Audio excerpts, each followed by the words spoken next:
The Browns, they're putrid. They're the worst team in the NFL. The season, the 2024 season is over. Lamar Jackson can't win the playoffs. He'll win a third MVP, though, so that's great. Drew Sample is the most important piece of the Bengals offense next year. Go Joe Burrow. He deserves to be MVP. I wish he was the Browns quarterback. Kind of mean that. If you're looking for the most reactionary, silly, and unserious show on the internet, then you're home. Live from Hamilton, Ohio, it's Off the Bench by Chatterbox Sports on 1410 ESPN Radio.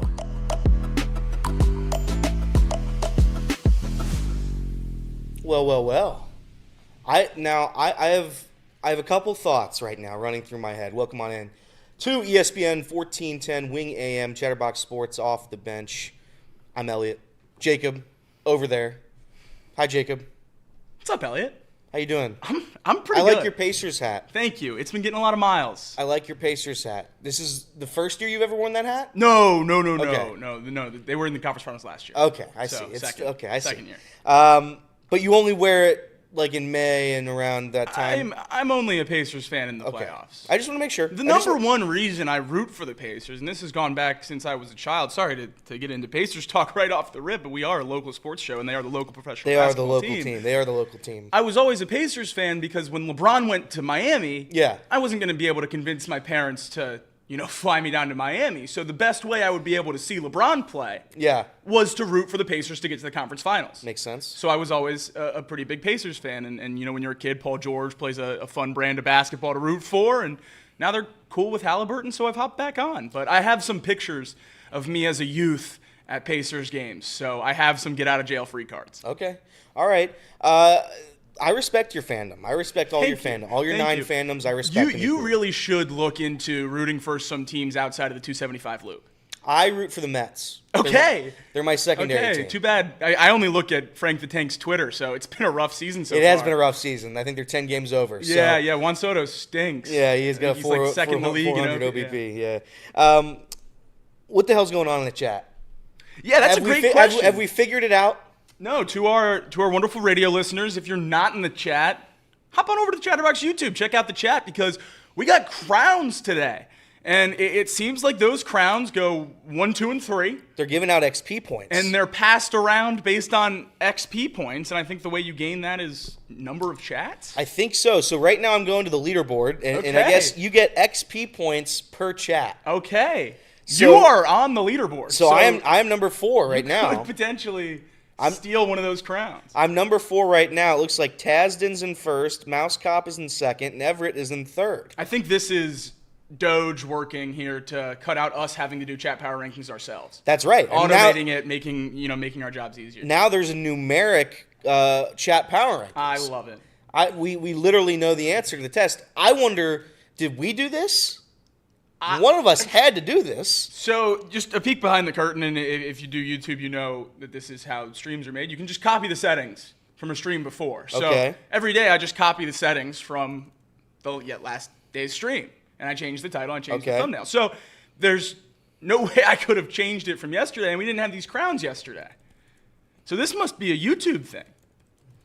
I mean, I'm telling everybody right now to spam the chat. Yeah. Just spam as many chats as you can today. I want to see who wins. I'm going to try to win. I'm going to try to at least get the leaderboard here and get on my own chat power rankings. I feel bad for the radio listeners that are going to hear this in 2 hours, and they're going to have to fight for the chat tomorrow. Yeah, no, I feel bad because I'm going to make note of – I'm literally this whole entire show, I'm going to be looking at who's in first, second, and third place. I mean, this is incredible. This is incredible. Anyway, welcome on into the show. We got a very serious sports talk show for you today. The Reds. We'll talk about them in a bit. We're going to talk about some of the first-round rookies, how we think it's going to play out this season for the 2025 NFL season. Maybe regards to Shamar Stewart. How do we think Shamar Stewart is going to work out here in Cincinnati? Any updates on the ongoing situation with him still not being signed to the Cincinnati Bengals yet?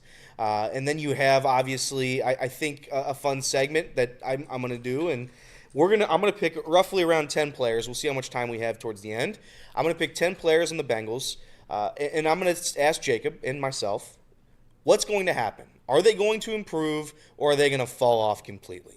I think I got a couple good names there for a lively discussion. But I'm going to tell you right now, To say I'm distracted by the crowns in the man. chat, it's a complete understatement. I am going to be looking at that nonstop for this entire show. Before we get into the headlines, yesterday, I want to shout out to my trivia team. It was the worst performance we ever had. Very good. Worst performance we ever had last night. And this is at Lovely Champions? At Champions Grill. Yeah, Wonderful. Right. Our good friend Brooke, it was her last Wednesday. Oh, no. Our good friend waitress Brooke, shout out to Brooke. It was her very last Wednesday. She's moving, I don't know where she's moving. Florida, I think, somewhere. Good on you. Good friend. Somewhere else. I am a good friend. Thank you. Somewhere else. So it was a sad day. It was a day of remembrance for our good friend Brooke. But nonetheless, our team answered, I want to say, like 8 questions right, and it's like a 30-question trivia. That's not a lot. Not a lot. No. Not a lot, and it just was not very good. I've invited Reed. Reed won't come. I don't know how good you are at trivia, Jacob, so maybe we got to get you involved. Casey, new father, we can get Sawyer in here. Yes. I'll tell you what, I saw some, and we'll get into the FC news during headlines. I saw some of the FC news yesterday, some of the Lucho Acosta stuff. Yeah. Oh, boy. Ooh. I received a text from Casey, and I don't know if he wants me to read it out loud, but I think I'm going to read it out loud. He said, and I quote, "I'd be so pissed off on the show today," regarding his comments after. Wow. He said, "This is Carson Palmer, but maybe worse." Wow. Maybe worse than Carson Palmer. So I'm going to go out on a limb here and say it's not. Yeah. But I will say that some of the videos and clips, not just of Lucho Acosta talking to the media, I know we're going to get into what he said at the headlines, but those FC Cincinnati fans, Yeah. the 3 hours last night where that was on my Twitter, this is by far the most I've ever respected that fan base. Yeah. Getting under someone's skin that much that they're going to have a reaction like that, oh, I love it. So I'm close to hopping on the bandwagon because that looks like a fan base I want to be a part of. Yeah. I'm all in. By the way, we have an updated leaderboard. I think Noah is now in second place. Wonderful. Mouse Cop is in third place. Everett has been bumped out. Now, I noticed that the XP points don't really change all that much. Okay. So I'm going to be curious to see how this works. I'm in 8th place. Congratulations. Nate Seltzer's in 7th place. So, again, no idea how this works. No, or where it came from. No, we're going to figure it out at some point today, but I mean, this is crazy. Elliot is already an FCC fan, says Tasden. Probably not. But here's what we're gonna do. We're gonna take a quick break. That was our little silly segment to open the show. When we come back, we're gonna do headlines, and from there, we're talking Bengals and we're talking Reds. The Reds again dropped the series finale against the Kansas City Royals. Already won the series. But obviously, you could have won last night, and you didn't. So we'll talk about that's right. We'll talk about the Reds and more coming up next.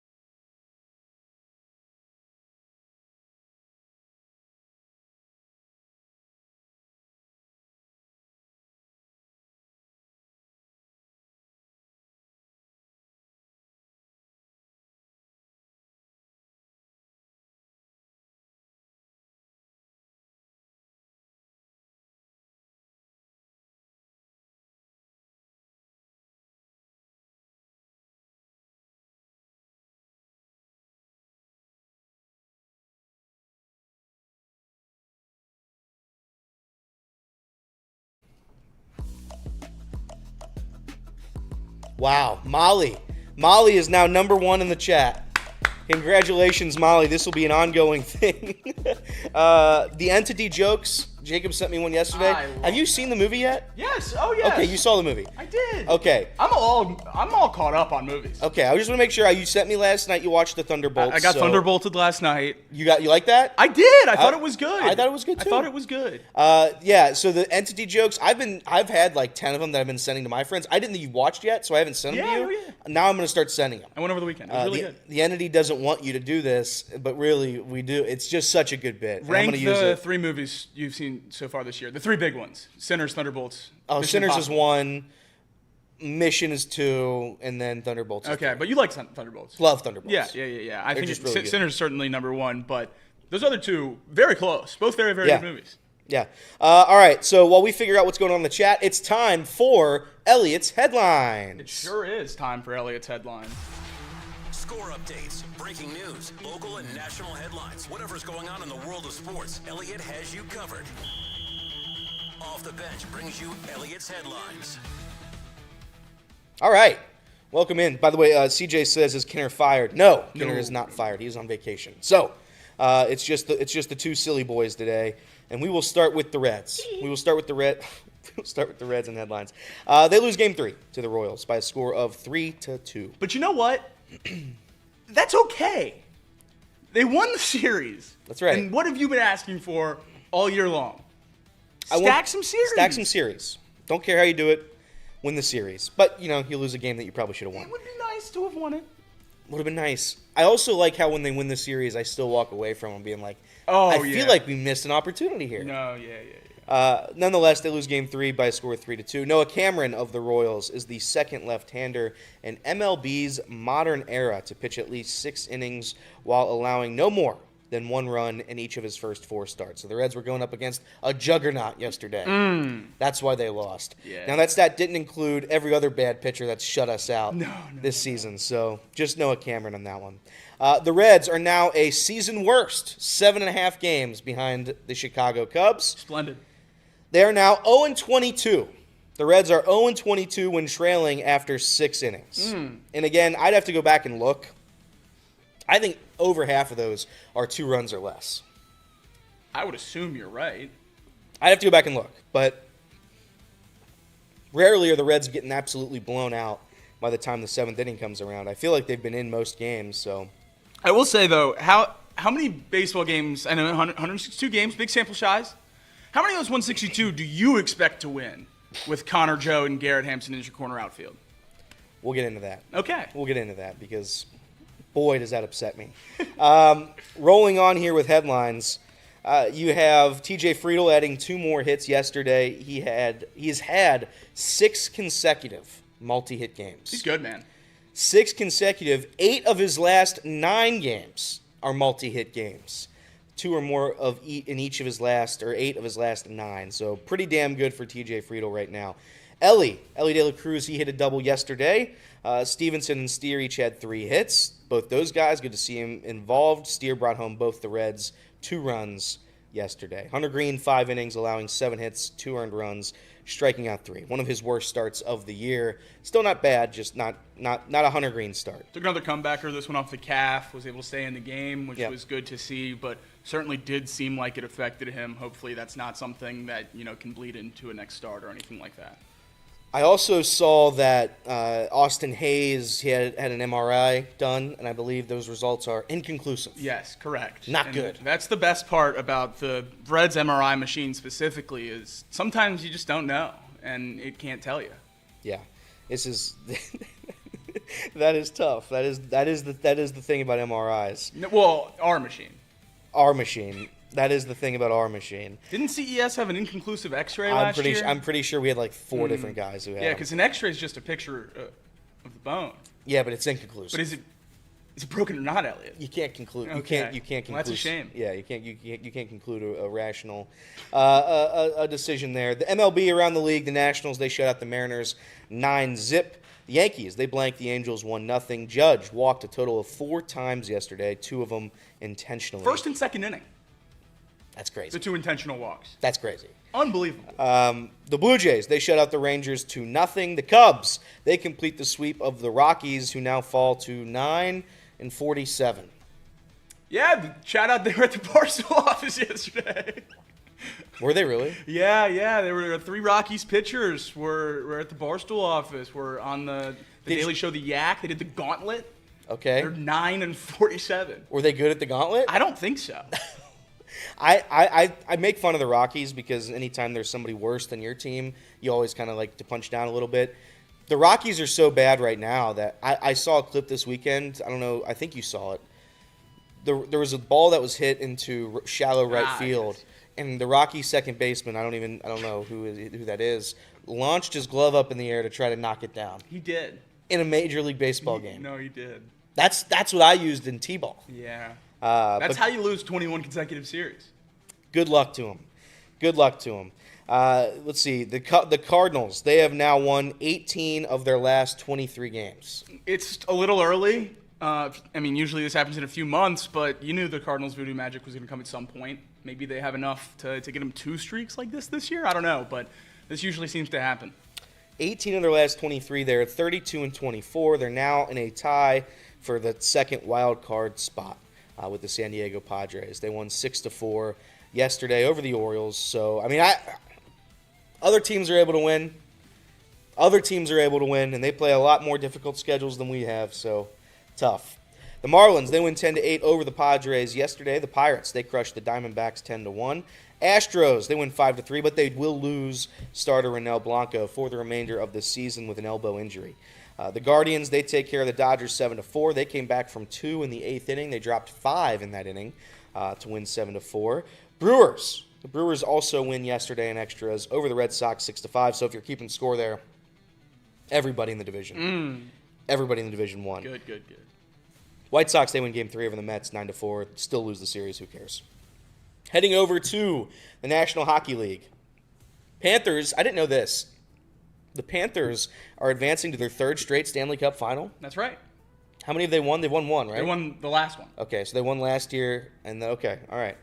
So they win the series 4-1, 5-3 win over the Hurricanes yesterday. We'll see who they're playing. I think we know who they're playing. But I don't want to jinx it for our Dallas Stars. Yeah. You never know. Yeah. There's nothing I'd like more than a Connor McDavid ring, so we'll see what happens. But something funny about that, the Calgary Flames traded Matthew Tkachuk, the Panthers' star player, to the Panthers a few seasons ago. The Panthers will be playing in their 3rd Stanley Cup final since that trade. The Calgary Flames are about a year away, I believe, from using the first-round pick they got in return from Matthew Tkachuk. Haven't even drafted with it yet. Unreal. And the other team's won a cup, playing for another. Unreal. Unfortunate. We'll head over to the NBA. The Timberwolves, they lose by 30 to the Thunder, 124-94. The Thunder win in 5 games. SGA, 34.7 boards, 8 assists. They became the 2nd youngest team, average age of 25.6 years old, to advance to the finals, trailing only the Portland Trail Blazers, and that team was a 1976-1977, their championship team, according to Elias Sports Bureau. Yeah, unbelievable. Thunder are really, really good. They're going to be favored pretty drastically over the Pacers, if the Knicks somehow come back, they'll be favored over the Knicks as well. They won, 64 games in the regular season? Yeah, really, really good team with the MVP on it. And they have 2 first-round picks this year and a second-round pick. And 2026, same thing, 2 first-round picks and a second-round pick. How about 2027? Yeah, 2 first-round picks, actually 2 second-round picks that year. 2028, 1 first, but 3 seconds. And then 2029, just the 1 first, but 5 seconds. So that's 20 total picks, excluding the protected picks in the next 5 drafts. Elliot just mentioned they're the youngest team in the league. They're already going to the finals. This is pretty scary. They're going to be good for a long, long time. The Thunder, I asked Jacob this before. It feels like it's been dominating teams that have won the finals, and that makes sense over the last 7 years. But I don't know. The Thunder kind of seem like it's going to be 2 teams that historically aren't the 2 best NBA franchises. 2 pretty, I would say, not watched franchises, if that makes sense. I don't think a ton of people are going out of their way to watch Pacers games or Thunder games. 2 of the smallest media markets in professional sports. So it'll be interesting to see what happens when those 2 square off. I will say, I absolutely hate the fact that we're already doing the ratings thing. Yeah. It's going to be such an unwatchable finals. It's only unwatchable because you're all making it out to be that way, and then nobody else wants to watch it, and then it just kills it. Will the ratings probably be lower than ever? Yeah, I guess so. It's the Thunder versus the Pacers. Right. I don't particularly care about either team, but to see one of those 2 franchises win a championship would be very, very, very cool. NBA, are they going to try? How much are they going to? Let me ask you this: How hard is the NBA and Adam Silver going to try to put the Knicks in? I think the Knicks win tonight relatively easily, regardless of anything like that. But then I think it might get sticky. I don't know. If they can win an Indy in Game 6, which I think is what's going to come down to the series, then we'll see what happens. But yeah, I like to think the Pacers can close it out. They trailed by 20 in Game 1, came back and won that, and they've really controlled every other game in this series. I know they lost Game 3, but they were in control until the last 8 minutes of the fourth, they were up by double digits in that game, up 20 in the first half. So they've been able to control this game for the majority of it. Tibbs hasn't found a lineup that works well enough that he's willing to stick with, which is kind of bizarre because he's found lineups that work, and he just won't put them in. So hopefully the Pacers are able to win tonight and get as much rest as OKC is going to be able to get. That's going to be, frustrating if they have to play 1 or 2 more games and OKC's sitting at home. But, yeah, I think the Pacers' depth, as long as they're able to stay healthy and keep running, it's the number 1 offense in the NBA against the number 1 defense in the NBA. The only reason people aren't excited for this matchup is the jerseys they have on. I mean, if it was Celtics-Lakers with the same exact stats and the same exact roster, people would be marketing this as the best finals of all time. So these teams match up great. It should be a lot of fun to watch. I would expect the Thunder to win in 5 or so. I hope the Pacers can wrap it up soon because I think if they win this series against the Knicks in 6 or 7, that's a huge disadvantage then going into the finals and something they're already going to have a huge uphill battle. So we'll see what happens. Halliburton's dad, would he be a finals MVP candidate?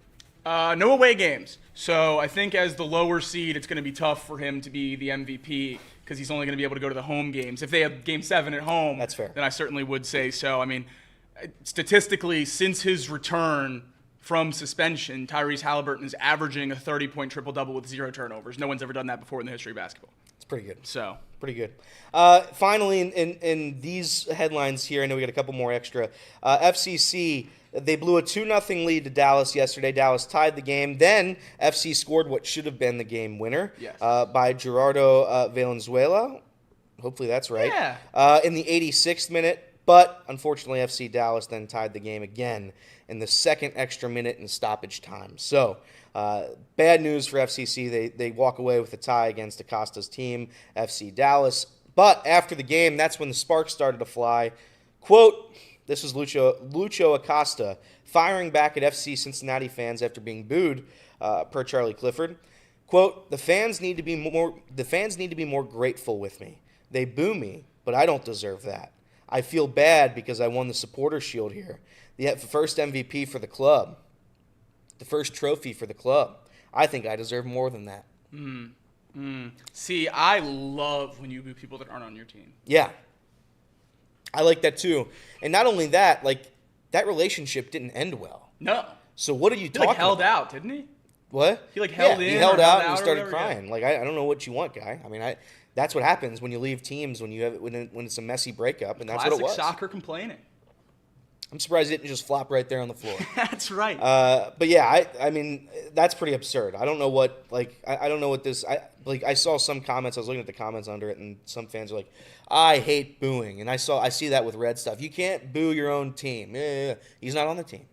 He's not on the team.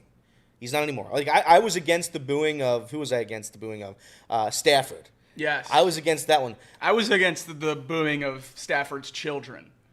As his wife said, definitely happened. Okay. That did definitely happen. I think there's video of it. But Stafford, that ended way better. He also notoriously got pretty beat up and wasn't taken care of in Detroit. Played through it. And gave that franchise pretty much all the good years that they've ever had. Very much different than, I would say, Lucho Acosta, who, yes, I mean, was very, very good here in Cincinnati, helped, as he mentioned, give FCC their only trophies. But I will say, when you end it like that, when you end it how he ended it this past offseason, I mean, I don't know what else you want us to do here. We're going to boo. We being FCC fans, and me being the leader of FCC fan base. Yeah, and that's why I've us watched as the every soccer game. Guys, right? Yeah.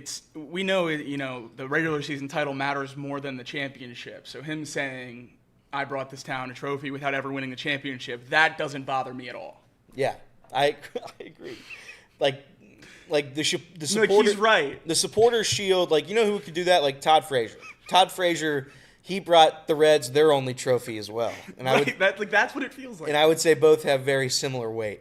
But that's it for my headlines. Jacob, you got a couple extras. The NBA draft deadline to declare or to stay in the draft to come back to college just passed, and there was some big news in the SEC. Both Alabama and Auburn get their star guards back. LeBaron Philon and Tahad Pettiford head back to Alabama and Auburn, respectively. So both those teams should be pretty close to exactly where they were last year at the top of the SEC. And then the other big news, Luxembourg, I believe is his last name, Yaxel, from UAB. He's a transfer he signed with Michigan, part of Dusty May's incredible transfer class at Michigan. He pulled out of the draft as well. Will be going to Michigan, was the #1 transfer in the portal. So a lot of big news there. There's a full list available on ESPN. Don't have time to read them all today.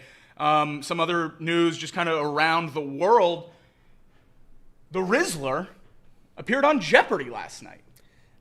He was an answer on Jeopardy. Oh, my God. They said he is a Batman, sounding a bit like a Batman villain. It's a seducer, or a nickname of the eyebrow-raising, chin-stroking kid Christian Joseph. Would you have known that was the Rizzler? No. Wow. His name's Joseph? Christian Joseph, Christian Joseph. I believe. Okay.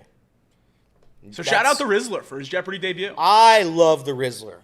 I love him. That's pretty impressive. So I hope the Rizzler, I hope that bit continues. Surely it will when he's like 48. Right. Like, that's the Rizzler. Yeah. He's the Rizzler. Yeah. Somehow they're going to have to keep him under 12 and under 5 feet and the same size. Mason Ramsey or the Rizzler? Oh. Whose star is going to fall off quicker? Well, Mason's kind of making a comeback. Yeah. Wasn't he on the Post Malone album? Was he? I think he was on F1 Trillion. Oh, I don't think so. I'm relatively certain. I'm going to look up these songs right now. Okay. He was on something. He was featured on something. There's just no way he was on Post Malone's album. I think he was. There's just no way. Let's see. No, he was not. Damn. I thought he was. He was featured on something big. Oh, he was in Twisters. That's what it was. He was in Twisters. He was in Twisters. Those came out around the same time. All right, those are your headlines. Now we're going to talk about everybody's favorite topic, the Cincinnati Reds. God bless the Reds. Lose again last night, 3-2 the final score. Did win the series. Yes. Lose last night, 3-2. We'll be right back.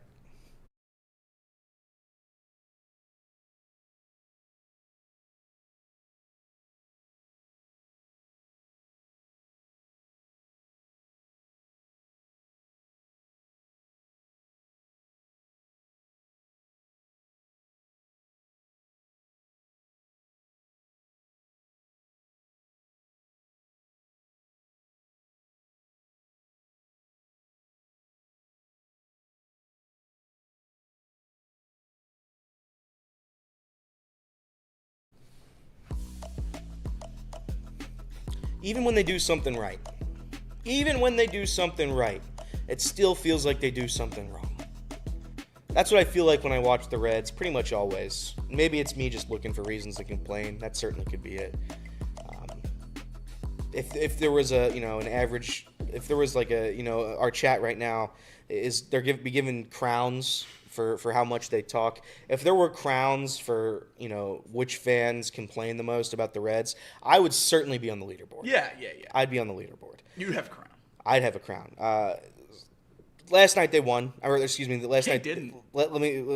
Last night they lost, but they won the series. They did. Like there's some positivity to take away. I mentioned TJ Friedl playing very good baseball right now. Tyler Stevenson just had a monster series. There's positives to be had with the Reds, but I sit here today and it's like I canceled the season not last week, 2 weeks ago maybe. I believe 2 weeks ago. I don't know where to go. We talked about it yesterday and what could possibly happen at the trade deadline and where the Reds are going to be at. I mean, the St. Louis Cardinals were projected to be nothing. They were projected to be bad. They are bad. And they're nearly 10 games above 500. The Reds, even regardless of their expectation before the year, 78.5 wins, I still would have thought they would have found a way to fight this year. And again, I guess not mathematically over.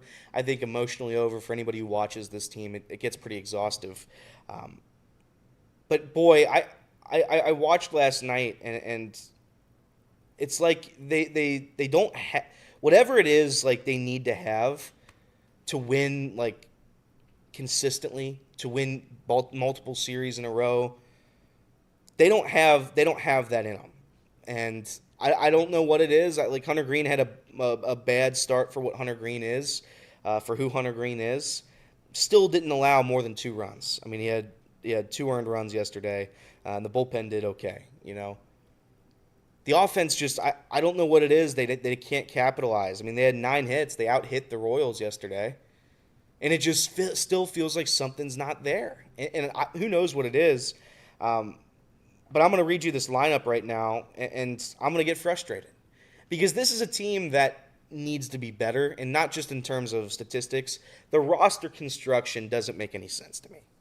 They don't hit for power, and yet I would say over half the guys in this lineup, maybe 7 of them, they have no chance of hitting a home run. And they know that, and they're still being put in the lineup. Santiago Espinal. Say whatever you want about Santiago Espinal. I think he's a good utility player. Him continuing to bat second is lunacy. I mean, it's just absolute lunacy. Austin Wins yesterday, I didn't receive an at-bat. He's played, I believe, in 7 at-bats in the month of May. I think 5 of those 7, I believe, have come in the 8th inning or later. We're wrapping it up. Which means he just doesn't play. Almost done with the month. But when Hayes goes down with an injury, Wins steps up. Then you go down and you get to right field, and it's Connor Joe. Why is Connor Joe starting? Why is Connor Joe on my baseball team? And then you go down to left field, and it's Garrett Hampson. Garrett Hampson and Connor Joe are not good baseball players. No. Somehow you get rid of Blake Dunn and Jacob Hurtubise, and you've replaced them with Blake Dunn and Jacob Hurtubise. Maybe worse. I mean, no disrespect to Garrett Hampson. He's accomplished nothing. No. Nothing. Why? If you're going to be bad offensively, why are we bringing in a guy that doesn't hit? What does he offer? Honest to God, I'd rather have Jacob Hurtubise. I'd rather have Jacob Hurtubise because maybe that guy can be good. I know the answer to Garrett Hampson. I know he's not good. I'd personally rather have Rhys Hines. Well, yeah, but I don't know. I mean, maybe that's crazy to ask for. I guess he strikes out too much, I guess. I honest to God, I don't know the rationale. I'd love to be a fly on the wall when they make these decisions. Because how do you rationally explain Garrett Hampson on this roster? He hasn't hit a home run in 600 days. I don't know where he's hitting 180 this season. In 2020, what is that? 230, 211 in 2022 with the Rockies, 230 with the Rockies, 230 with the Rockies. This guy's not a good baseball player. I like when the Reds pick up guys that can't quite stick with the 9-46 Rockies. That's true. He was also not good enough to make the worst team in baseball. In the Reds roster construction idea here is let's somehow make him good in Cincinnati. It does not make sense. As soon as they made the move and signed Garrett Hampson, right, to a non-minor league deal, which was, I think, a relative shock when that name came across, and it wasn't a minor league deal, I think everyone just kind of held their breath and were like, please surprise us and use him as a utility man. And we all knew he was going to play way too much. Yeah. I mean, how is he even on the roster for this long? And he's gotten more at-bats than Jacob Hurtubise got in this slot in the roster, the 27th man or whatever, 26th man. That makes no sense to me. And how can you have Rhys Hines, who, even if he does strike out, he's homered more in the last 2 weeks, spending one of those weeks in AAA, than Hampson has in the last 2 years. So it doesn't make any sense to me. I don't know what they want. Do they not want home runs? I don't think they want to win. I don't think the Cincinnati Reds front office is doing their best to win games. We talked about, and Reed kind of brought up the point of how do you grade the offseason moves, the guys that we brought in. And I would say a majority of them, a vast majority, were B or higher, B+ or higher. And then we get into the regular season, and you're dealing with injuries, and you're dealing with a bunch of stuff out of your control, to be fair. And then our options here are Rhys Hines, who hits home runs, and then you have Garrett Hampson, who doesn't know how to play baseball. And we're going to go with the guy who just can't hit on a team that can't hit. There's no logic behind that. There isn't. And nobody can explain it to me. Nobody can point out what Garrett Hampson has done because he hasn't done anything. He just hasn't. I like Connor Joe. I think Connor Joe's a cool story. I think he's a good guy. And this is not personal shots at anybody. I just don't like they're not good enough offensively to warrant a roster spot. If you're going to go out and get guys, go out and get them. Connor Joe's ability to play first base semi-justifies that move to me just because of CES not being here. And you don't know what Steer gives you, and you want to have the ability to play him in the outfield some too. So, yeah, Connor Joe is kind of in a little bit of a different bucket for me. But Garrett Hampson, makes zero sense. There's zero justification to that move. And even when you get Connor Joe, you have to know when to use him. Why is there, it seems like a point to get Connor Joe in the lineup? Yeah. That just doesn't make any sense to me. The Reds have not won a game without Will Benson in the lineup since they called him up. Shout out Reds in 4 for that stat. Since they called him back up on May 8th, the Reds have not won a game with Will Benson on the bench. And you just won't play. It doesn't make any sense. And I hope that the Reds figure it out at some point.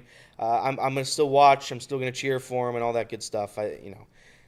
But you can't rationally expect this team to turn it around.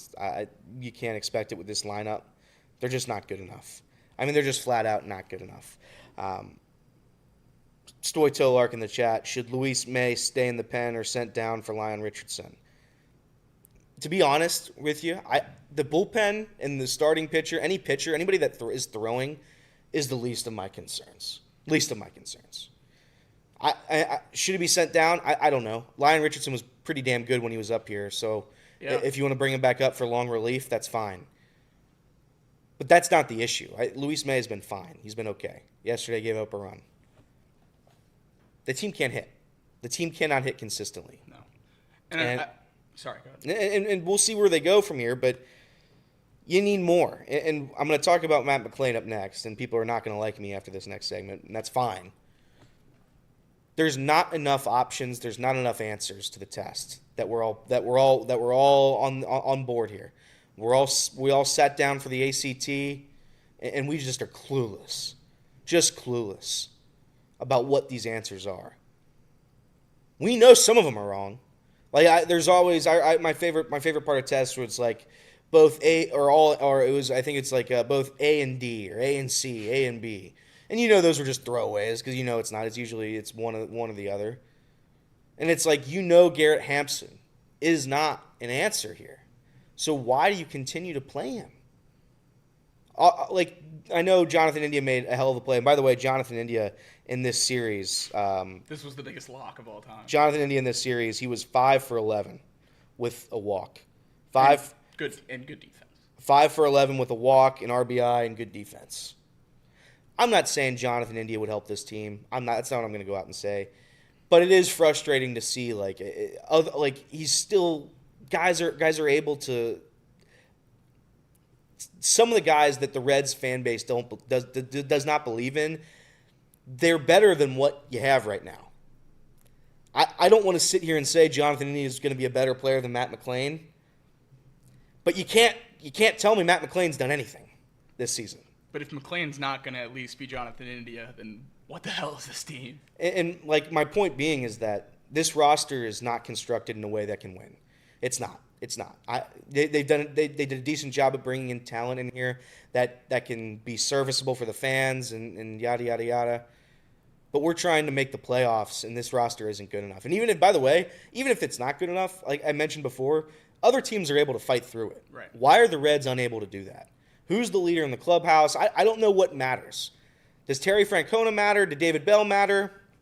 Did Joey Votto being a leader in the clubhouse matter? I don't know. And we still don't know. They're going to take this momentum and they're going to move on to the Cubs. I'm not going to say it's a must win, but it's a series you'd like to win. The schedule only gets harder from here. And hopefully they're able to find something. They're able to dig deep. Will Benson, he's been a fantastic player. I don't know why he doesn't play every day. Any player that has a chance of hitting a home run needs to be playing every single time. We don't have a lot of them. Which makes it even more crazy, the fact that one of them is just down in AAA while Garrett Hampson plays here. Nick Kroll, Brad Meter, and this front office, they need to be better. I'm begging them to be better. I know they won the series. Good for them. I'm happy for them. Yesterday's game is a game that you can win. It's a game that you can win. It's a game that other teams win. They're 0-22 and trailing in the 6th inning. Do you know how impossible that is? There's no magic potion, Elliot. There is no magic potion, and you have to know. You might not know baseball, and you might not know baseball. But it gets more and more frustrating every single night I watch this team, and I'm, again, I know I come on this show and I complain, and I'm sorry for that. But boy, all we want in this city is to find a winner, and the fact that we're not even close to it makes me very, very upset. Not even. We're 7.5 games behind the Chicago Cubs for the division, a division that's not good. Not even. They're going to be 10 games out of this division by the end of what? Middle of June. So it's. They're going to be 10 games out of the division on Monday. Well, yeah, it's true. I mean, that's true. Right. I want to talk about Matt McLain. People are not going to like my take on this, and that's okay. You don't have to like it. But there is a clear issue right now. And again, I mentioned that we don't have the answers. We don't know the answers. We know what's not working for the Reds, and right now Matt McLain is not working. We're going to take a short break. When we come back, we're going to talk about where Matt McLain should be playing baseball in the coming weeks. ESPN 1410 Wing AM.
I want to believe, man.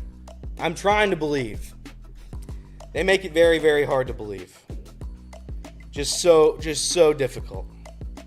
Our No core, Ted Lasso magic. yeah. Our core is not good enough. I mean, our core flat out just isn't good enough. I think that we overhyped what that 2023 season was, and that's fine. We got excited, and we should be excited. Anytime your team is able to go on magical runs like that team went on, your fan base should be able to be excited and have hope for the future. We're in the future. I mean, if you would have told the 2023 us that we'd be no closer, I would say we'd be in a pretty bad place. I think no closer is putting it nicely. I don't want to say we're in a worse spot. I don't want to say that. But every year that passes and we see no improvement from this core, it's a lost year. Well, Ellie De La Cruz, I'm going to just separate out of the core right correct. now. And I think you have to have this conversation with any kind of correct debate. Ellie De La Cruz is a different player. He's the franchise player. He's a superstar. I'm moving him out of the core. So I'll go to the rest of the core. You have Matt McLain. You have CES. You have Spencer Steer. You have Tyler Stevenson. Those are your core. Tyler Stevenson, guess what? Starting catcher, looks good. Do I think he's the world's best catcher? No. Do I think he's the world's best offensive threat? No. But he gives us some consistency. Correct. He's shown that he can give us consistency, excluding injuries and stuff like that. We haven't seen enough from Matt McLain and CES. Spencer Steer's having a down year. I don't blame Spencer Steer because he's been hurt the whole entire season. But if they're never going to be healthy, and if they're never going to be good when they are, then what game are we playing here? Matt McLain stinks. He stinks. If you want to pay him now, and if he was turning down whatever contract the Reds allegedly were sending him, massive mistake. Because I wouldn't pay Matt McLain a dime. Not a dime. What is the offers? I guess okay defense, serviceable defense. I want to be honest with you. I don't give a damn about your defense if you're going to hit 175. Correct. Don't give a damn about it. It's fun to talk about. Like, it's like, oh, he made a great play. You're hitting 175. Him striking out yesterday was unacceptable in that game. I mean, he's not good enough. He's just flat out not good enough. I don't know if it's the injury. I don't know if it's having a sophomore slump. In his last 7 games, like, he's been better, and his better is 0 walks, hitting 200. He has 6 strikeouts, 25 at-bats. The strikeout number, I guess, have gotten a little bit better. He has 1 RBI, 5 hits in his last 25 at-bats. 1 run scored. 1 stolen base. He's hitting 200, and that's good for him. Last 15 games, he's hitting 212. In his last 30 games, he's hitting $185. I don't know where he went. I don't know what's happened, but he can't be here. He can't. He's not good enough to be here. He's not. Send him down to AAA. Let him work on something. Let him be productive down there. They've done it with Tyler Stevenson. They've done it with Will Benson. Do it with Matt McLain. Whatever you're hoping for right now, whatever you're hoping he can still be that. But as you watch him this season, and it's very evident that whatever's going on is just not working. Right. You can't expect that to change right now. I know people are going to say, well, who are you going to bring up? Who are you going to bring up? I'm going to be honest. Like, I made fun of Garrett Hampson, and do I want to see Garrett Hampson over Matt McLain? No, I don't. But Reese Hines should be up. There are other guys that can at least give me more than $185. Why wouldn't you just play Lux at second? Or you do that. There's other options here that don't involve me watching Matt McLain play terrible baseball night in and night out. And he's terrible. He's terrible. And I think that this can very easily be construed on, we can't give up on Matt McLain because we know what he has to be for this team to be good. I think this is the exact opposite of that. This is saying Matt McLain with the Reds right now in Major League Baseball is not working. And he's not getting better. No. So you have to find a way to change his surroundings and give him a chance to find that version that gave us some faith in this core. Yeah. We've said it every single time we've talked about the Reds. This team is getting nowhere without Ellie De La Cruz and Matt McLain playing at a damn near all-star level. And Matt McLain is not sniffing that right now. He's not sniffing an average major leaguer. So it's very, very frustrating to see. And do I want to watch Reds games without Matt McLain in the lineup? No. But I would argue we don't have the Matt McLain I want to watch in the lineup right now. So you have to send him down and give him a chance to go back to that version, because if you just keep spinning your tires at 200, where does that get you? Nowhere. So try something else, right? You have to. You have to. If watching him struggle every single night does nobody any good. Correct. It's not getting him better. It's not getting him major league at-bats, his reps. He just looks terrible. He's not helping at all. He has 6 home runs on the year. 3 of them are in March. Back to back. So I love Matt McLain. Jacob loves Matt McLain. The whole world loves Matt McLain. But good defense doesn't justify you hitting 160, 175.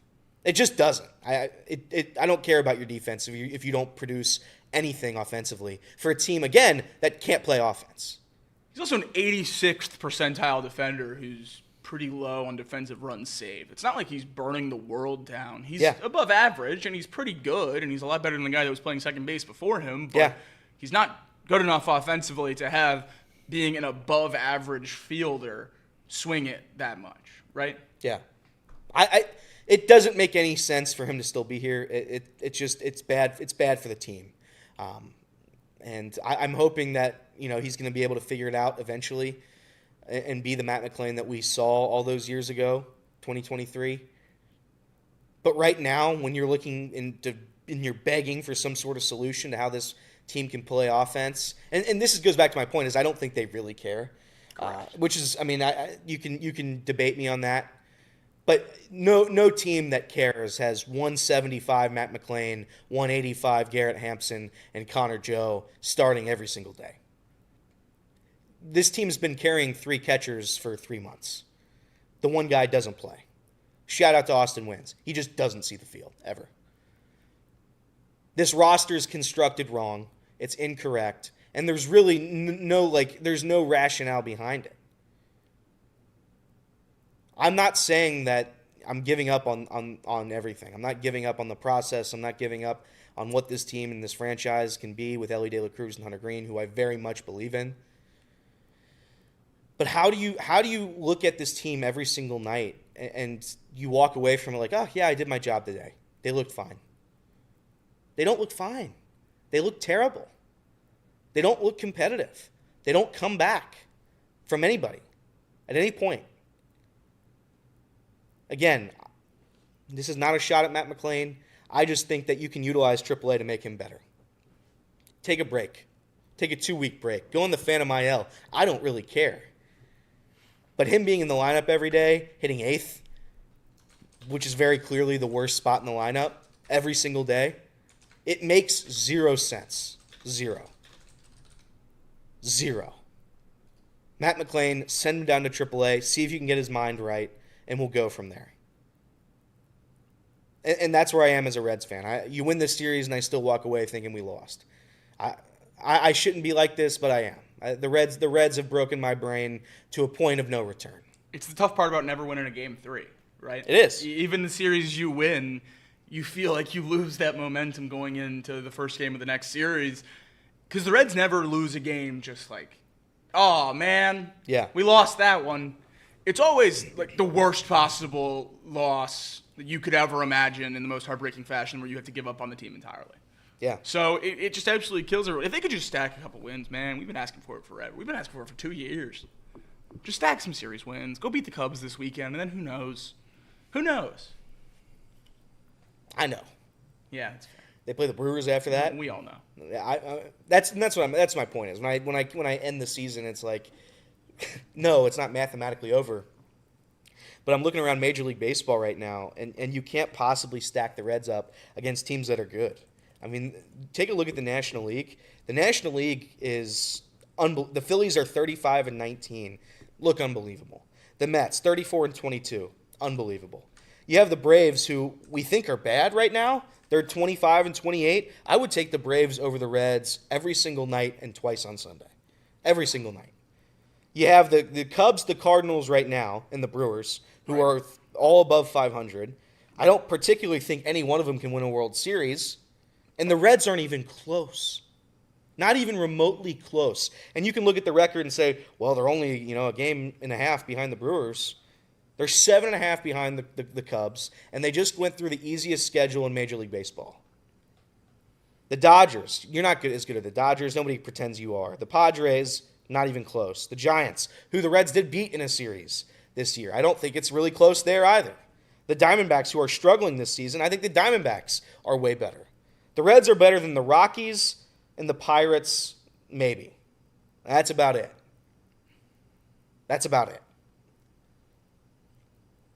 I didn't want to be doom and gloom today, so I do apologize to everybody listening right now who wanted me to be positive. But I'm out of positivity, man. I'm fresh out. I want them to stack wins. I'm cheering for them. There's people on Twitter who say, oh, you don't really cheer for them. You're a fake fan. I cheer for them. I love them. I watch them. I try. But when I talk on this show, I have to say something. I'm not going to sit up here and spin positivity at you when I know that's not the case. There was, I think, how many people? I would say 80% of the fan base thought Matt McLain was going to be the savior of this team. He can't play baseball. MLB Network had him as an all-star preseason. Can't play baseball. An all-star. He can't hit. He's an okay defender who can't hit at all. Shout out to us for selling his stock preseason. Yeah.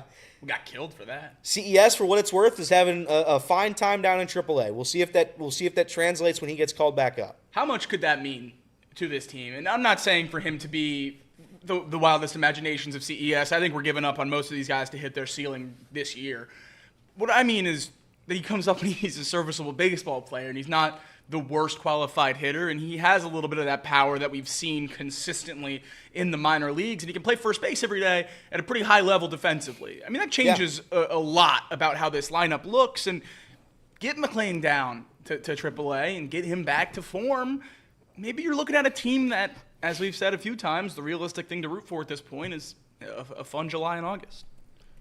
I think that if CES were able to come back up and be a productive hitter, and you can hopefully call Reese Hines up as well, I don't know where all these guys are playing position-wise, and to be quite honest, I don't think the Reds care as long as they're a warm body out in the outfield or wherever. They don't really care that much.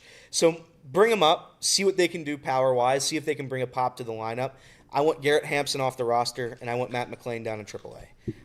If you're going to hit 180 for 3 months, I can't justify you getting regular at-bats.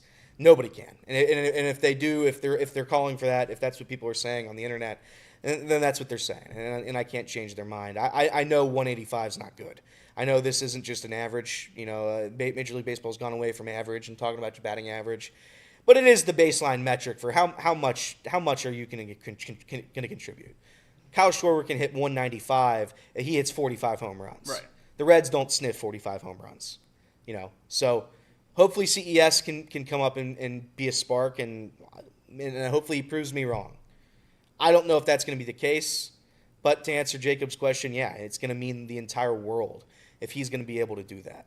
I hope he is. I'm begging. I'm praying that he is.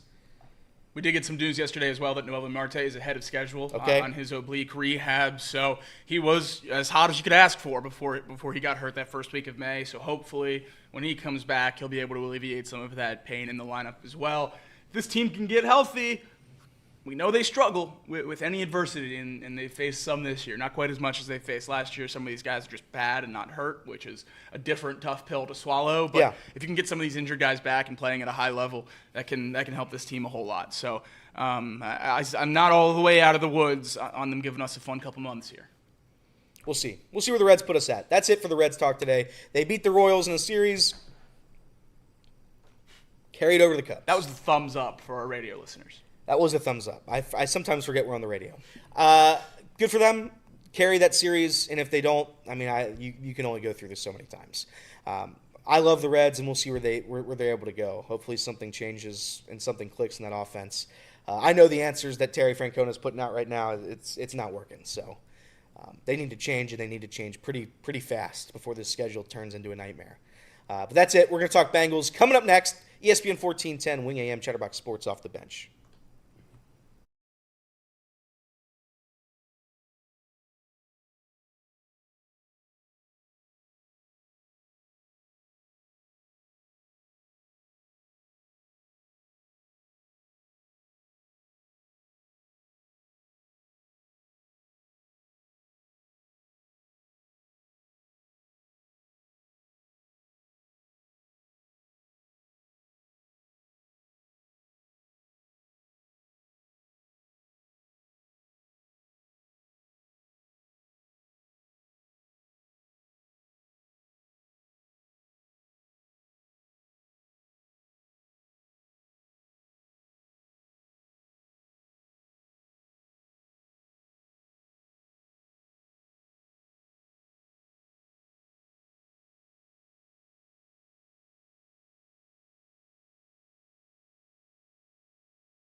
Who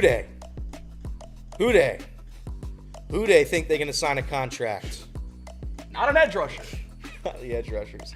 Welcome on ESPN 1410, Wing AM, Chatterbox Sports Off the Bench. Elliot Jacob with you on this beautiful Thursday. The Memorial has started. We went to the Memorial last year. It was a very, very cool experience. Shout out to Casey having a kid. You got your hat on today. Was that on purpose? I did do it on purpose. Okay. This was a conscious effort. Okay. I was going to try to find the leaderboard real quick to see who is winning this thing very early, and I'm not finding it, so I don't care right at the second. But I will have an update with that when they finish that tournament. I think there's a chance I might go to this event. I'm sneaking up there on Sunday. I think on Sunday I might sneak away to go see it. So I think that would be pretty cool. But outside of that, we're going to talk about... If we're going to do Memorial talk, let's just do a little bit of Memorial talk. Shout out Rory for continuing to be the worst. Did you see that yesterday? No, I didn't. Yeah, so obviously the big name players play in this tournament. They have a lot of respect for the course, a lot of respect for Jack Nicklaus, one of the best golfers of all time. Rory's not playing in this tournament, said he had some personal issues. No problem with that, but he didn't call Jack. Okay, so I did see this. I did see this clip, and I want to be honest. This is, I don't know who, was it Rappaport? I don't know which reporter asked that question, but what a ludicrous question. Did Rory personally call you? You think anybody called Charles Schwab and told him, hey, I'm not going to be able to make it this weekend? I don't think you should call Jack. No disrespect, like, to Jack Nicklaus. I love the memorial, but come on. I mean, Jack a call. Come on. It's 5 minutes. Come on. I listen. I'm not a Rory guy. I don't pretend to be a Rory guy. But the people that are getting on him for not calling the guy who runs the tournament and being like, hey, sorry about it, I'm not going to be able to make it to this one. They should have given him a ring. They're not obligated to play in these events and all of them. So that's a nonsense. That was somebody begging for some clicks. Oh man! And they did a good job. Made it way to our show. So that's it. The Bengals. Who dey? How worried are you? How worried are you about the Bengals not signing anybody? Shamar Stewart, again, still has not been signed. Trey Hendrickson, we still sit here today, still talking about Trey Hendrickson. And we sure do.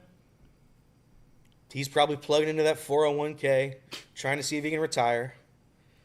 But you have a Bengals team that I'm begging for no distractions.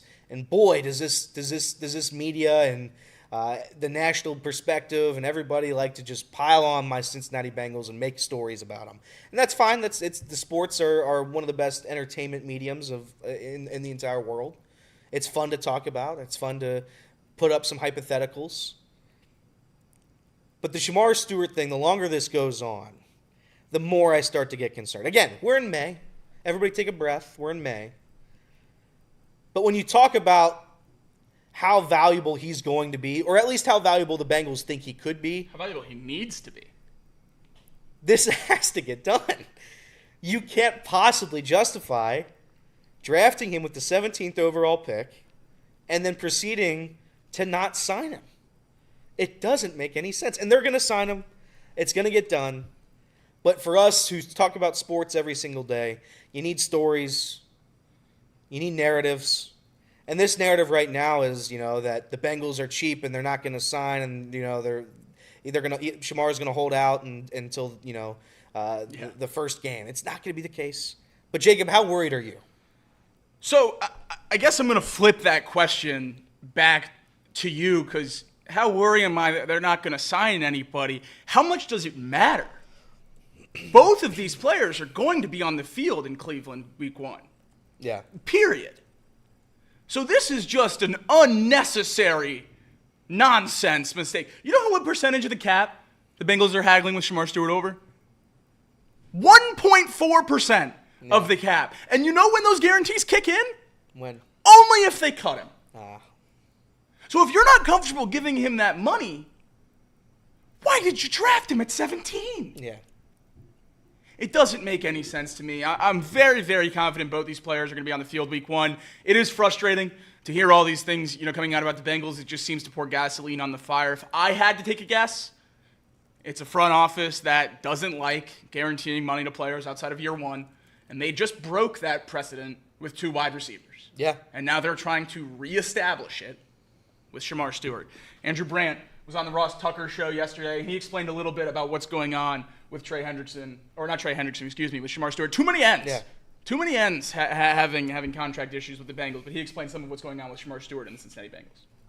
And that is something the Bengals are trying to impose for their own precedent, where they can do it now going forward with all rookies and maybe even with veterans. Shamar Stewart's agent is saying, nope, no, sir, because last year you didn't have the 17th pick, you had the 18th pick, and he didn't have that. And in past years, players like Jamar Chase and T. Higgins, they didn't have that. So I understand the agent saying, we're not going to do that. There's no precedent for that. And the Bengals saying, we're trying to create the precedent. So this is a one that could last a while. Basically, it's all about language. So again, when we talk about rookie contracts, people can say, oh, it's easy. The money's already set. Well, that's the easy part. The hard part is getting language that teams want and guarantees. We'll see. So stay tuned on what happens in the second round with guarantees and what happens with 17th overall pick Shamar Stewart? The fact that he seems to think this can last a long time into this offseason is certainly not the best thing to hear, but I have a hard time being on the Bengals side if Shamar Stewart's agent is strictly asking for the standard contract structure that they gave Amarius Mims at 18 and that they gave Myles Murphy at 28. If you don't have faith in Shamar Stewart to pay him the same as those two guys, then you can't take him at 17. When you turned that card in, you accepted at the very least matching those contracts. Yeah. At the very least. So I don't know what ground the Bengals have to stand on here, and I would fully expect this to get done to Shamar Stewart's liking relatively quickly. I just think the longer it goes, and if what he said's correct, boy, that's going to stink. Correct. I mean, that's just going to absolutely stink. How many guys haven't signed? I'll get the exact number, but I know it's a few. Mason Graham just signed earlier this week, so there's a few of them. I wonder what it is. Is it just defensive players that are kind of doing this, where it's quarterbacks don't usually struggle because they get the guarantees relatively easily. Yeah. The high drafted skill position players also relatively easily. I think offensive linemen and defenders usually struggle the most. Trying to find an exact number of first-round picks that have not signed so far this year. But I do know that there's still a few out there outside of Shamar Stewart. And my point being that, like, if you're the Bengals and you know you're dealing with outside stuff that's beyond just Shamar Stewart, why would you be the last in the clubhouse to get this stuff done? I don't know if they really care about the national media's perspective. I don't think they care about the narratives and the stories that go on at ESPN headquarters when they're talking about the Bengals and how much Mike Brown doesn't care about the fans or the winning or anything like that. Like I don't know how much they write into that. At the end of the day, they're very wealthy people who own a sports franchise, whether or not anybody likes it. But to have that narrative be it's so easily taken care of if you just pay this kid. You drafted him. He's there to replace a guy who's also holding out. To have the replacement hold out behind the guy who's also holding out is crazy. It's just a crazy story. And I think there are, a couple layers to this and what we're asking for here. Some people in our chat point out Joe Burrow didn't sign his contract until July 28th. Yeah. Why are we so worried about this? I just looked it up. 7 of the first-round picks, including 2 top 5 picks, still haven't signed their contract. Why is this an issue in Cincinnati? 6 out of those 7 unsigned players are participating in practice. Yeah. Shamar Stewart is the only one that's not. Joe Burrow, when he waited until late July to sign his contract, he participated in practice. Shamar Stewart taking this holdout and keeping himself off the field is what's causing this problem, because I expect this to be a problem. Yeah. You have to negotiate guarantees with one of the stingiest front offices in all of professional sports. Of course this isn't going to be easy. You had no college production. But we wouldn't even know about it if he was on the field. Yeah. I saw someone, forgive me, I forget who it was to give credit, but it was a great analogy last night. You don't want to see how the sausage gets made. And this is the negotiations with every rookie, and we're not seeing the sausage get made. We just get the sausage because they're out there practicing. Yeah. But in Cincinnati, we're forced to watch everything that goes on and learn. How much have we had to learn about contracts in the last few years? A lot. Because the Bengals like to do things we've never seen before because they don't like to just pay people what they deserve. It's very, very frustrating. But it's also frustrating that the Bengals are the only one with the spotlight on them. I understand 1,000,000% where Shamar Stewart is coming from. 1,000,000,000%. I understand the Bengals 100% in regards to Trey Hendrickson.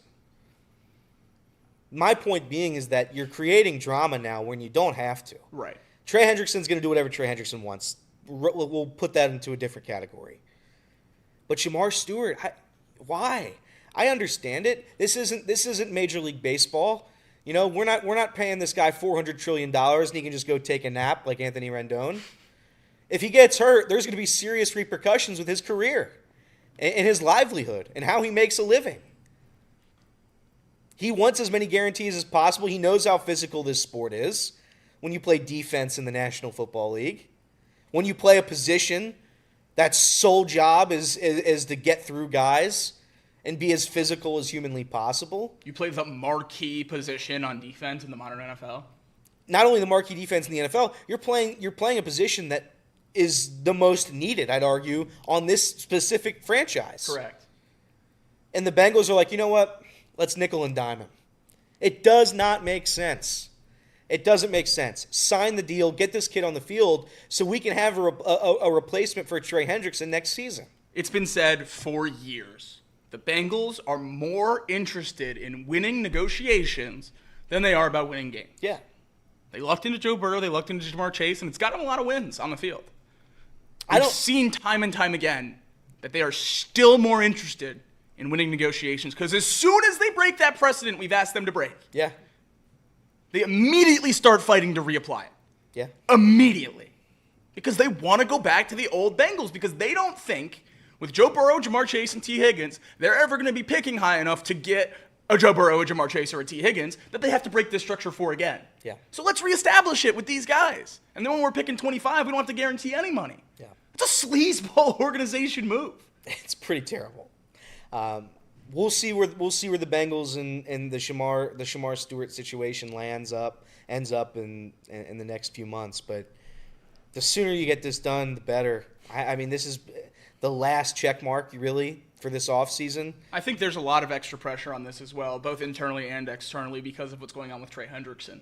And because of the spotlight that's been shown on that. I don't know how much network talk television, sports television you watch, but it's been, a segment or two of Trey every day on ESPN and, all those big show channels. And I think that's why a lot of these other people, the Twitter analysts of it all are tweeting so much about the Shamar Stewart stuff because people are already on the Bengals are cheap, not investing in the defense kind of mode. So since we care about star defensive players missing OTAs and holding out, I figured we could just do a look around the league just to give everyone their fair share. OTAs started yesterday for the Browns. Jimmy Haslam, after signing Myles Garrett to his record-breaking contract, said, quote, "What we've challenged Myles on is, by his practice habits, by his actions, etc., to become a real leader of this team. And he has said he'd be willing to do that, and he will follow in those footsteps." Myles Garrett is in Japan as voluntary OTAs start for the Cleveland Browns. Speaking of star edge rushers in the AFC North, TJ Watt is in an active holdout for his contract. This is his second active holdout in 5 years. Last time he did not sign until the week of Week 1. So there's precedent that this could get pretty loud. I certainly haven't heard much about that one. So seems like a lot of teams in the AFC North are having some trouble with their star edge rushers, and the Bengals are the ones getting thrown under the bus. I think it is easy to pick on the Bengals. You have Mike Brown, who I would say is probably seen as a villain amongst the league and amongst maybe not owners per se, but certainly around league offices and the fans and the perception of who the Bengals are. So it's an easy franchise to pick on. But when you do stuff like this regarding Shamar Stewart, I can't help him. I understand that everybody else is doing with Trey Hendrickson, and again, we're all on the Bengals side on that. So it's like the media's perspective of kicking us while we're down all has to do with them still slightly playing into that narrative by not paying Shamar Stewart. Correct. So I understand what you're saying, that the Bengals are kind of getting the short end of the straw when it comes to narratives and media spinning things regarding Trey Hendrickson and Bengals not wanting to pay anybody. But boy, it's you don't give yourself a shot if you don't do the small things. And the small thing is signing your first-round draft pick. Again, Trey Hendrickson, I cannot wait to stop talking about that situation. I can't wait. But until the Shamar Stewart thing gets done, there is going to be that narrative because there has to be. The two most important players on your defense, arguably, they're not signed. They're not signed, and they're not going to play. Well, Trey's signed. They're not practicing, and they're not going to be ready to go for Week 1. Is how I'm going to spin it until something gets done. So we'll see where the Bengals go from here. And again, I would also put in the camp that some of the other guys there have earned, in my opinion, the holdout. Trey Hendrickson, very, very good at football, signed a contract that he very immediately didn't like. And now that's why he's here doing that. So we'll see where this season goes for the Bengals. But, boy, just stop the drama, man. Just let's play some football and get back to the playoffs, please. Coming up next, what we're going to do, I'm going to give some players for the Bengals, and we're going to say if they're going to improve or they're going to fall off. I think I've got some good names compiled here. We'll see what Jacob thinks. ESPN 1410, Wing AM, Chatterbox Sports, Off the Bench.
Welcome on back to our final radio segment of the day. I think our final radio segment of the day. That's a good question. I think it is. We had the joke segment, and then we had the headlines, and then we had, I think it is. And then we had two Reds and Bengals. Now we have our final Bengals segment of the afternoon on this beautiful Thursday. It is our Friday for you. We will not have a show tomorrow. We'll be back next week, hopefully with a different cast. I don't believe I'm going to be there for a few of the days next week as we do some other stuff, some outside content. But I believe it'll be Kinner, Reed, and Jacob with you, and Pearl next week. So that's what we'll do going forward. No show again tomorrow. No show again. Not that I'm aware of. We could be doing. I don't think we're doing a show tomorrow. I will be in Danville, Kentucky. We are. I don't know if anybody else is going to do an off the bench at 10 o'clock. But we will not be in this room tomorrow for you guys. Moving on though, we have the Bengals. I think that I've got a few names here that I think are going to improve. Now, if they do fall off, we're going to be in a much worse spot this year, and then we're not going to make the playoffs, and everything's going to come crumbling down. But I want to start with a guy, basically, that I think everybody had very high expectations on last year. And then that Commanders game, I don't know what it was. That Commanders game, he started calling them a first-grade defense or first-grade offense, a kindergarten offense, and it just didn't work. Cam Taylor-Britt in the 2025 season, is he going to improve upon 2024? Or is this it? Is he going to fall off? He quite literally can't regress. Yeah. So he's going to improve. I think the question is how much. Because I think if you talked about Cam Taylor-Britt with a lot of Bengals fans before Week 1 last year against the Patriots, or I guess more aptly, put Week 2 against the Commanders, you would have a lot of them saying that he was the best player on that defense. Yeah. The second best player on that defense, probably Trey Hendrickson, number 1. We thought Cam Taylor-Britt was in the conversation of taking an all-pro step, a Pro Bowl level step at the outside corner last year. Yeah. And he went completely the other direction. So I'm not going to go all the way back to where I was before 2024 about optimism with Cam Taylor-Britt, but I'm very comfortable in gambling that Cam Taylor-Britt will be the number 1 corner on this team on a defense that's much better.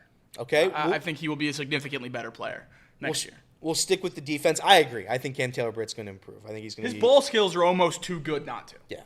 I mean, quietly, he had one of the best catches of the season last year. People are going to forget about it, but that interception in Kansas City, absolutely incredible. Sticking with the defense, our good friend Trey Hendrickson. Is he going to improve upon what he did last year, or is this contract situation going to be too much? Trey Hendrickson will have under 17.5 sacks in his age 31 season. I don't think that's crazy to say. Can he have just as much of an impact on this team? Absolutely. And maybe some of that comes off the field with how he's able to mold Shamar Stewart into being a really, really good NFL edge rusher. Yeah. I don't know.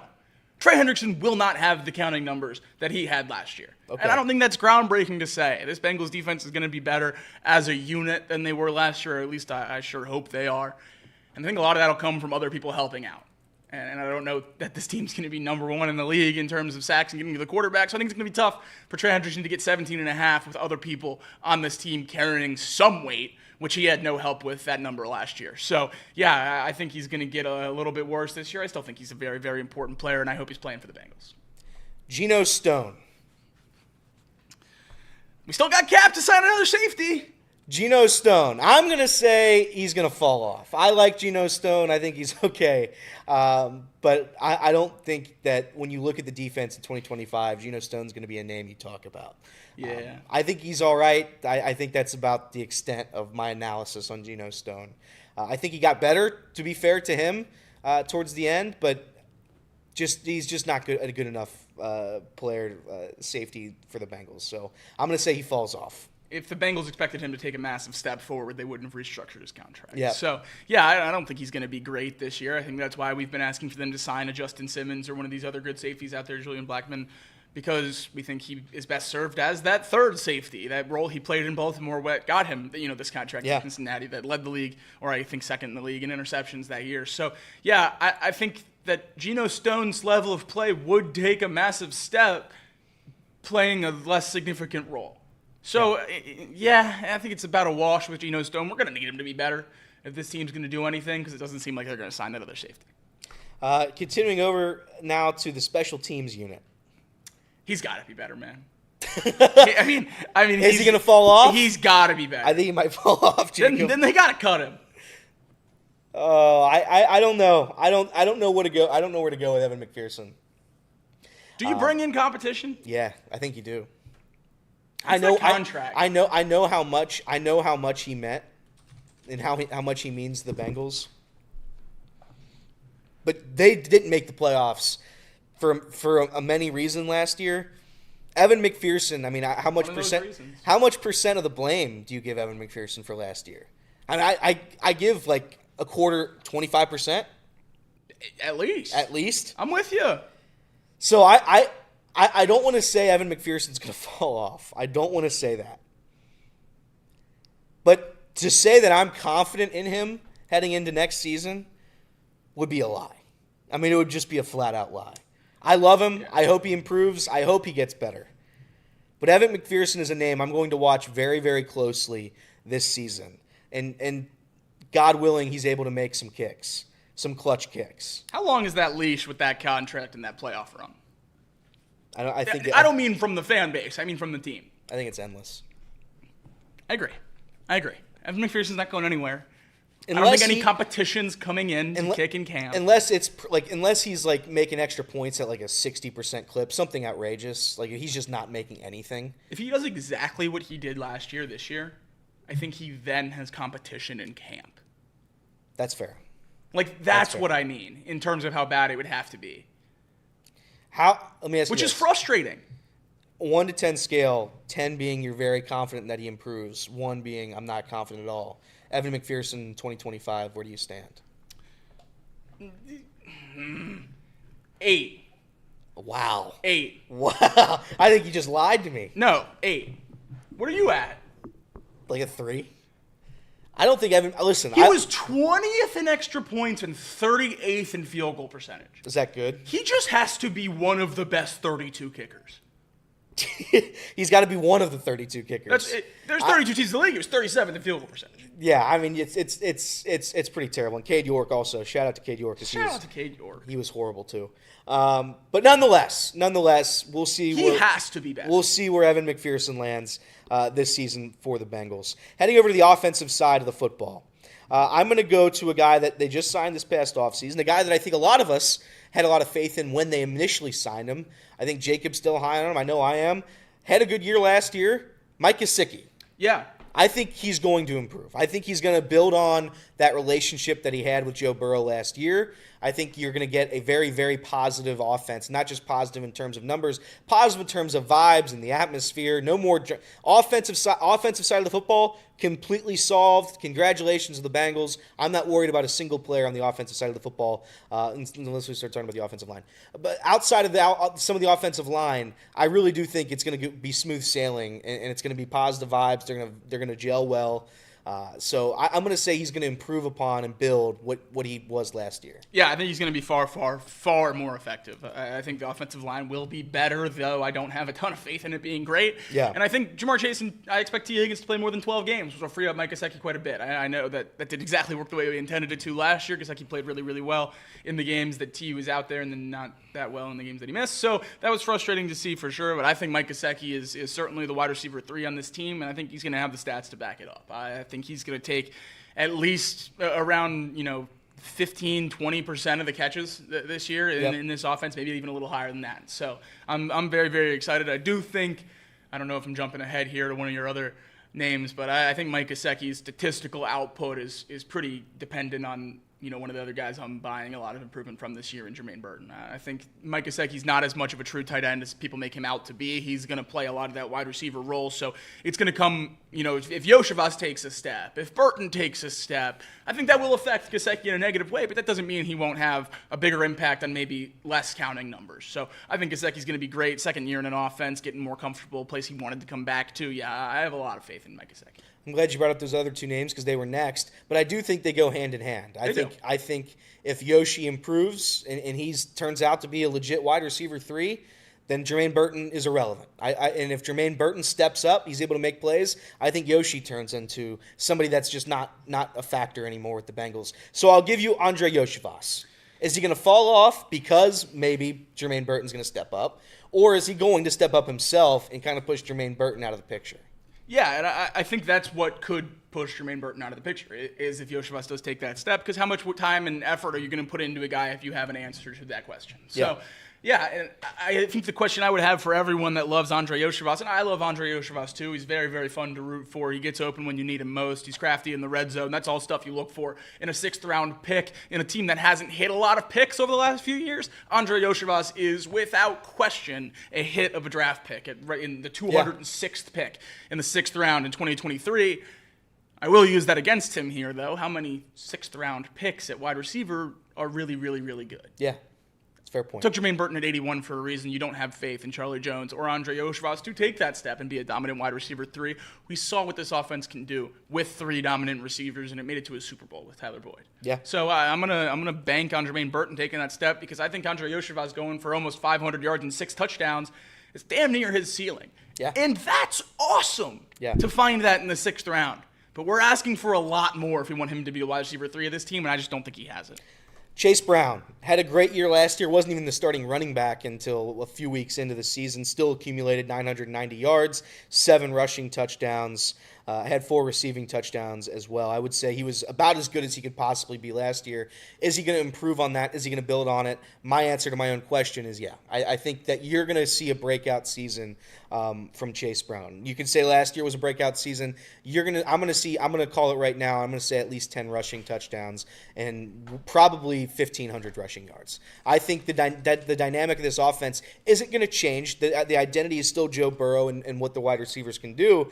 But I think the Bengals aren't going to be playing from behind. I don't think they're going to be playing in as many close games. I think the Bengals are going to take a step this year, and they're going to start dominating. And when that happens, that game script flips, and that means our running back is able to run. So I think Chase Brown is going to have a hell of a year. I think when you look at who's going to have the most productive seasons for the Bengals in 2025, Chase Brown is going to be top 3. Okay, I like that, and I think my answer is a little weird. I hope he doesn't take a massive step. He had 990 yards last year on 230 carries. That's after Zach Moss started for the first 4 or 5 weeks of the season. That's unbelievable. 4.3 yards per attempt, much higher than that on yards per touch. He had 330 carries his final season at Illinois to follow up 200 carry seasons after another 100 carry season at Western Michigan before he transferred. That is a lot of miles on a 5'10", 210-pound back. Yeah. You have Zach Moss on a restructured contract. You drafted Taj Brooks in the 6th round. You brought Samaje Perine in. Chase Brown is without question your running back 1. And I think Chase Brown is going to soar over 1,000 yards this year in that running back 1 role in this offense. He had 61% of the carries last year in this Bengals offense. Yeah. I don't want it much higher. That's fair. I just don't. I worry about him breaking down. He's so explosive, and he adds so much when he's healthy and in that role. We saw it last year when we make this switch. It changed everything with how that rushing offense looks. Yeah. I don't want to risk losing him when we have these other guys on the roster. I think Zach Moss provides a lot of value. I think Samaje Perine can provide some value, specifically in the blocking role. And I think Taj Brooks is one of the most NFL-ready backs in a loaded running back class in 2025 NFL draft. I think the best use of Chase Brown for this offense is as a 1A to maybe those other 3 guys as the 1B, but I just worry about him being so small and getting worn down by a lot of carries. So, though I do love Chase Brown and I think he's going to be an elite running back for this team, I don't want to give him too much more to have to, deal with this season. That makes sense. My final name for you is a collection of names, and we'll just go the entire offensive line unit. Yeah. I'm going to go the entire offensive line unit. You still have Orlando Brown, Teddy Karras, and Amarius Mims. I think all 3 of those guys are pretty damn solid. Aging now, Orlando Brown, but still solid. For sure. And then you look at the guards. You have Cordell Volson right now is listed, and as far as I know, the depth chart for the Bengals right now is still Cordell Volson and Cody Ford as our guards. Obviously, Lucas Patrick and Fairchild right behind them. Lucas Patrick did run with the ones. Okay. With Volson. So I think that if you're going to have to look at the offensive line as a whole, I thought they were serviceable last year. They still, weren't a top 10 unit by any means. Are they going to improve, or are you going to see a downtick in production? Oh, I think they're going to improve. Okay. I think they're going to improve significantly, and I would think about 95% of that improvement is coming from Amarius Mims. Yeah. I mean, Amarius Mims was okay at right tackle last year. He was fine. He was a rookie, and he looked like it at times. I think Amarius Mims is going to be talked about as a borderline the Pro Bowler at some point in his career. And if it's not week 1 this year, then maybe it's, week 5, week 6, week 8, week 10. By the time we get to the playoffs, if Amarius Mims and Orlando Brown are healthy all year long, and you can have some continuity between those guard-tackle pairings, and we're not having to swap everything out all year, I think we could be looking at one of the best tackle duos in the NFL, which is something we haven't had in Cincinnati in a long, long time. I have a lot of faith in Dylan Fairchild at guard. I think he's perfect for this system. He's one of the best pass-blocking guards, if not the best pass-blocking guard in that 2025 NFL draft. The Bengals reached on him for a reason. Scott Peters loves him. If you're going to hire a new O-line coach and he loves a guy that much, then you probably should have hired a different guy if you don't believe in that pick. So I'm going to choose to believe in Dylan Fairchild. I think he's going to be fine. Then you have Cody Ford and Cordell Volson, who I think will be the starters week 1. That's a little scary. But if you have those 2 fighting and the best one wins the job, then maybe you can salvage that, throwing him next to Orlando Brown. So I have faith in this offensive line. I think Ted Karras gets a bad rap because of how bad the guards were last year. He's one of the best centers in football. So I have a lot of faith in this O-line taking a step forward, even though it's not a very high bar to climb. I think they can be about league average. I agree. I think if the offense, a lot of that is on Mims' shoulders. Mims has to be healthy. He is he just great, too. Has to be healthy. If he's healthy, I think the Bengals are for sure locked in right now offensively, just locked in. So I hope that's the case, and we'll see what they're able to do this coming season. But as for us and off the bench today, we do have a super chat before we get out of here. Molly sent it in. I believe she did this as some sort of weird test. She said for $1.99, boop. Oh. So that was $1.99 for Molly. As for the standings of our leaderboard, Molly finishes today's chat in first place. Wow. On by the way, these points make zero sense. None. And nobody knows what's going on. None. Still don't know why it's even here. No. But Molly has won the day, coming in first place. Tasden is in second, and the Mouse Cop coming in at third. So how about that? David Shaw and John Silvani narrowly missing. David Shaw finishes in fourth, John Silvani in fifth, Nate Seltzer in sixth, and myself in seventh. Shout out to me. But those are your leaderboard for today. As for the radio portion of today's show, thank you everybody listening in Dayton. ESPN 1410 Wing AM. We'll come back for a little bit on the YouTube side, and then I got to run. ESPN 1410 Wing AM, Chatterbox Sports, Off the Bench with Elliot and Jacob.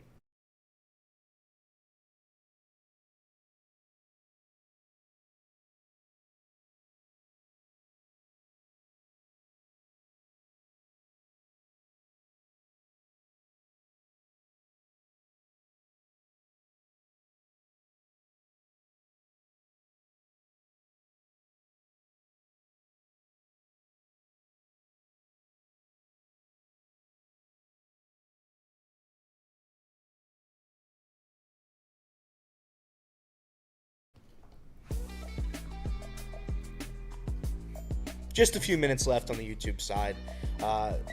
Listen, guys, we're trying here. The show dynamic's going to change. It's going to change a little bit over the summer, so hang with us. It's still the guys you love in here, so we're gonna take care of it. We do have to leave. I have to leave a little bit early today.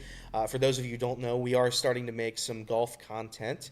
As you guys like to make the joke, it's a golf show, so we are out there trying to get the camera shots right and everything like that. So that's where I'm going to go immediately following this. It's why I'm going to be gone for the next, not gone, but missing some shows over the next 2 months. So that is where I'll be. If you guys remember, last year and the year before, we started doing some golf videos. So we're going to try to keep rolling off that. We're going to try to keep rolling off that this summer. So that's what we've got going on. That's what I've got going on.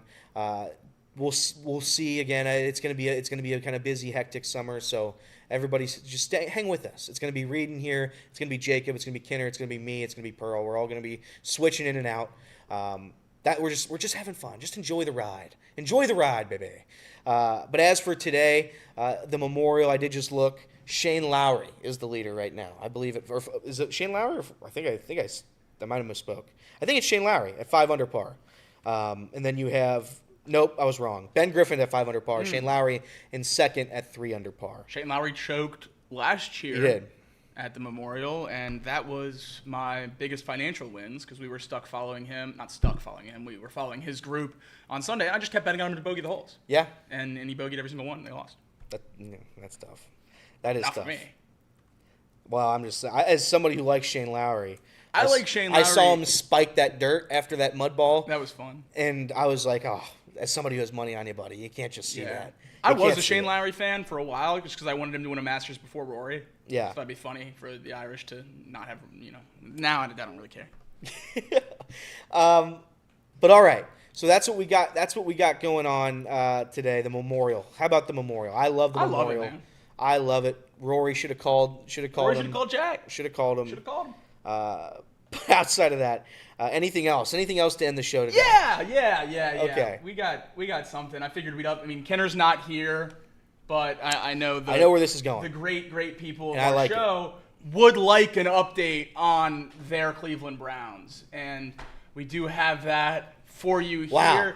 As we know, in May, on the 28th of May, the most important thing in the world is how your 4 quarterbacks are performing at practice, because you have to pick one of the 4 of those to start in the NFL game coming up in about 4 months. So, Joe Flacco, 9 of 14, 1 touchdown, no picks. Joe Sanders, 7 of 9, 3 touchdowns. Pretty good. Kenny Pickett, 9 of 16, 0-0. Dylan Gabriel, surprised you can see over the line 16 times, but 2 touchdowns, 1 interception on 11 completions. So, shout out to the Browns. I really hope that we get to see a lot of that QB tracker over the next few months. They should do it every day. They should. And we should have the ongoing off-season stats, and literally whoever has the best stats wins.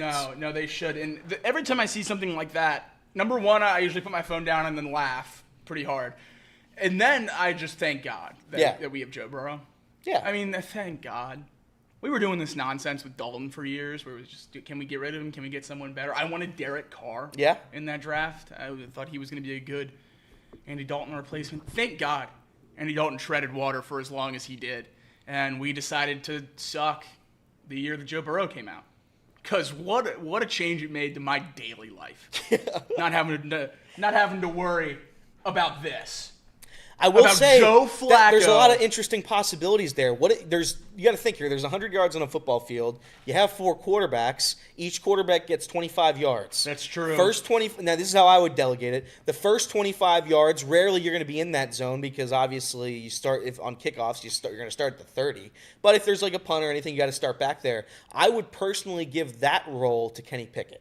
Okay. Kenny Pickett gets the first 25. But I would worry about backing him up to the goal line with those small hands. He might drop the ball. True, but again, he's the very little use he's going to have back there. Very little. The next 25. Speaking of very little, you could put Dylan Gabriel there. Makes sense, but that's my next one. Okay. I think the next 25 up until the 50 goes to Dylan Gabriel. I like that. And then once you cross midfield, clearly Joe Flacco's got to get the guy to put you in field goal range. So Flacco takes over there. And based on the numbers, I think Shedeur is the red zone guy. I would argue that you are eliminating the best part of Joe Flacco's game. Okay. And you should easily give him the second 25 yards because of the deep ball. Okay. The deep ball is great. And if you're putting Joe Flacco on the 50, you're losing that deep ball. You're right. So You're let right. Dylan Gabriel kind of march you down into field goal range, and then Shedeur can get the touchdowns as we saw he did in practice. Okay, that's fair. That's fair. I think that's what you're looking forward to if you're a Browns fan. Just give us a call, Haslam. And your star defensive player is where? Japan. Japan. I'm sure the NFL will get there eventually. So I'm sure. He's just getting a head start. That's it today, everybody. I love you all. Sorry for the shortened show today. We will be back next week. Everybody have a very pleasant weekend. Enjoy the sunshine. Go out and golf.